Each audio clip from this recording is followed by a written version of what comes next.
જોતાં જ ખાવાનું મન થઈ જાય એવો આપણે વેજીટેબલ પિઝા બનાવવાનું છે। તો આ પિઝા છે એ મારા મોટા ભાઈએ બનાવ્યો છે અને વેજીટેબલથી ભરપૂર એવો આપણે આ પિઝા બનાવવાનો છે। તો આ પિઝા જે છે એ મિત્રો એટલો બધો સરસ બનાવ્યો છે કે જોતાં જ ખાવાનું મન થઈ જાય। તો આ પિઝા બનાવવાનો વિડીયો જોવાનું ભૂલતા નહીં અને એસપી રસોઈને સબસ્ક્રાઈબ કરી અને બેલ આઇકન દબાવવાનું પણ ભૂલતા નહીં, જેથી કરી તમને મારી અવનવી રસોઈ જોવા મળે। તો જો મિત્રો આ વેજીટેબલ પિઝા કેટલો સરસ અને ટેસ્ટી દેખાઈ રહ્યો છે। તો પિઝા બનાવવાની રેસીપી આપણે જોઈ લઈએ। તો ચાલો શરૂ કરીએ। તો પિઝા બનાવવા માટેનો આપણે અહીંયા રોટલો લઈ લીધો છે, જે તમને સ્ટોર ઉપર મળી જ રહેતો હોય છે। એના ઉપર આપણે બટર લગાવી દઈશું। છરીની મદદથી આપણે એના ઉપર એકદમ બધી જ બાજુ બટર લગાવી દેવાનું છે।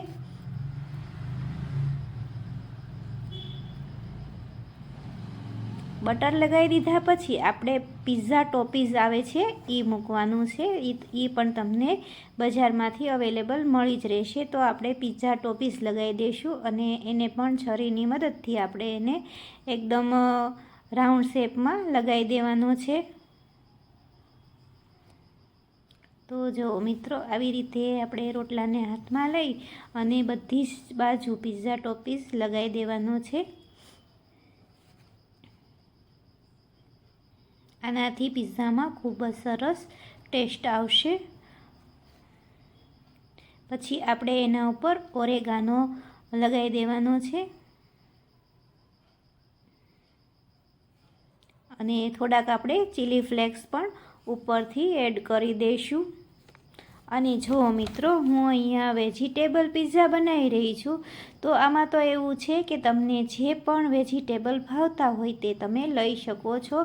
તો આપણે ચીલી ફ્લેક્સ નાખ્યા પછી હવે આપણે વેજીટેબલ એડ કરવાના છે।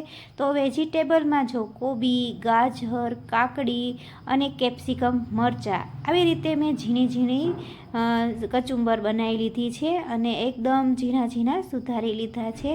તો તમને જે આમાં મનગમતા વેજીટેબલ હોય તે તમે લઈ શકો છો અને આપણે આમાં વેજીટેબલ ભરપૂર પ્રમાણમાં નાખવાના છે। એટલે આને આપણે બાળકો માટે પણ આપવું હોય ટિફિનમાં તો આપણે લંચ બોક્સમાં પણ આપી શકીએ છીએ।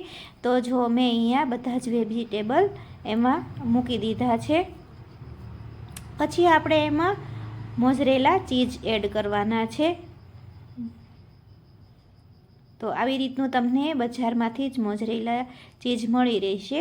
તો એના ઉપર આપણે બરાબર એડ કરી દેવાનો। આખો જે રોટલો છે એ એકદમ ભરચક બને તે રીતનું આપણે એમાં મોઝરેલા ચીઝ એડ કરી દઈશું।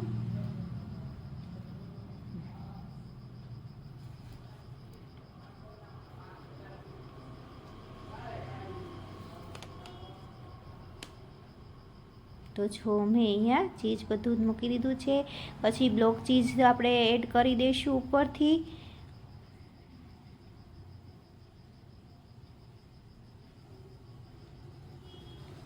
અને હવે આપણે એને પિઝા ઓવન જે આવે છે એની અંદર આપણે મૂકી દઈશું 2 મિનિટ સુધી।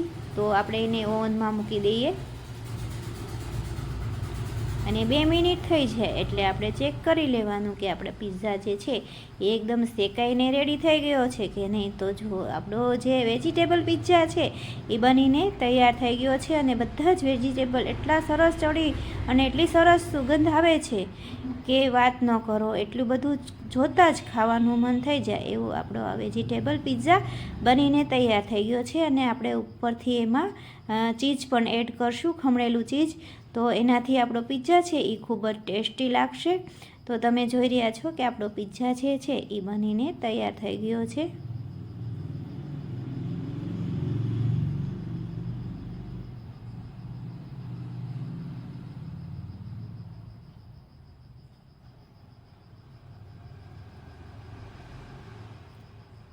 હવે આપણે એની ઉપર ચીઝ એડ કરી દઈશું એટલે વધારે ટેસ્ટી બની જશે।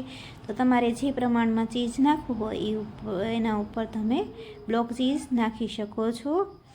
તો આપણે બધું ચીઝને ખમણી લીધું છે અને જો આપણો પિઝા છે એને આપણે સોસ સાથે ખાઈ શકાય અથવા તો વેજીટેબલ છે એટલે આમ નામ પણ તમે ખાઈ શકો છો. તો જો મિત્રો આપણો વેજીટેબલ પિઝા બનીને તૈયાર થઈ ગયો છે. તો મારી ચેનલ એસપી રસોઈને સબસ્ક્રાઈબ કરવાનું ભૂલતા નહીં અને મારી રીતે આવી રીતે એક વખત પિઝા જરૂરથી બનાવજો.